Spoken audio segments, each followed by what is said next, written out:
2 Kings chapter 7. Then Elisha said, Hear ye the word of the Lord. Thus saith the Lord, Tomorrow about this time shall a measure of fine flour be sold for a shekel, and 2 measures of barley for a shekel, in the gate of Samaria. Then a Lord on whose hand the king leaned answered the man of God and said, Behold, if the Lord would make windows in heaven, might this thing be? And he said, Behold, thou shalt see it with thine eyes, but shalt not eat thereof. And there were 4 leprous men at the entering in of the gate. And he said one to another, Why sit we here until we die? If we say, We will enter into the city, then the famine is in the city, and we shall die there. And if we sit still here, we die also. Now therefore come and let us fall unto the host of the Syrians. If they save us alive, we shall live, and if they kill us, we shall but die. And they rose up in the twilight to go unto the camp of the Syrians. And when they were come to the uttermost part of the camp of Syria, behold, there was no man there. But for the Lord had made the host of the Syrians to hear a noise of chariots and a noise of horses, even the noise of a great host. And they said one to another, Lo, the king of Israel hath hired against us the kings of the Hittites and the kings of the Egyptians to come upon us. Wherefore they arose and fled in the twilight, and left their tents and their horses and their asses, even the camp as it was, and fled for their lives. And when these lepers came to the uttermost part of the camp, they went into one tent, and did eat and drink, and carried thence silver and gold and raiment, and went and hid it, and came again, and entered into another tent, and carried thence also, and went and hid it.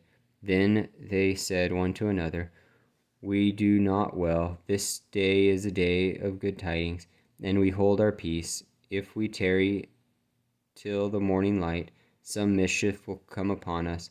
Now therefore come, that we may go and tell the king's household.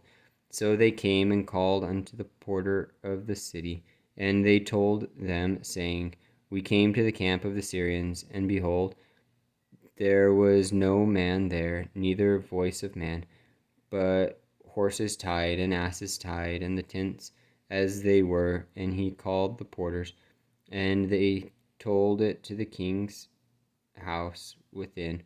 And the king arose in the night, and said unto his servants, I will now shew you what the Syrians have done to us. They know that we be hungry, therefore are they gone out of the camp to hide themselves in the field, saying, When they come out of the city, we shall catch them alive and get into the city. And one of his servants answered and said, Let some take, I pray thee, 5 of the horses that remain, which are left in the city.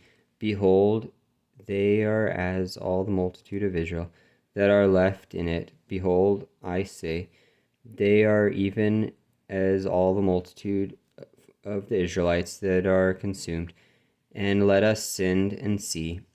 They took therefore 2 chariot horses, and the king sent after the host of the Syrians, saying, Go and see. And they went after them unto Jordan.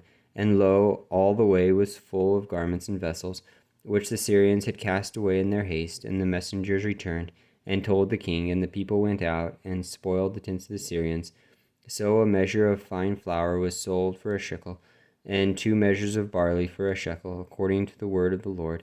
And the king appointed the Lord on whose hand he leaned to have the charge of the gate. And the people trode upon him in the gate, and he died, as the man of God had said, who spake when the king came down to him. And it came to pass, as the man of God had spoken to the king, saying, 2 measures of barley for a shekel, and a measure of fine flour for a shekel, shall be tomorrow about this time in the gate of Samaria. And that Lord answered the man of God, and said, Now behold, if the Lord should make windows in heaven, might such a thing be? And he said, Behold, thou shalt see it with thine eyes, but shalt not eat thereof. And so it fell out unto him. For the people trode upon him in the gate, and he died.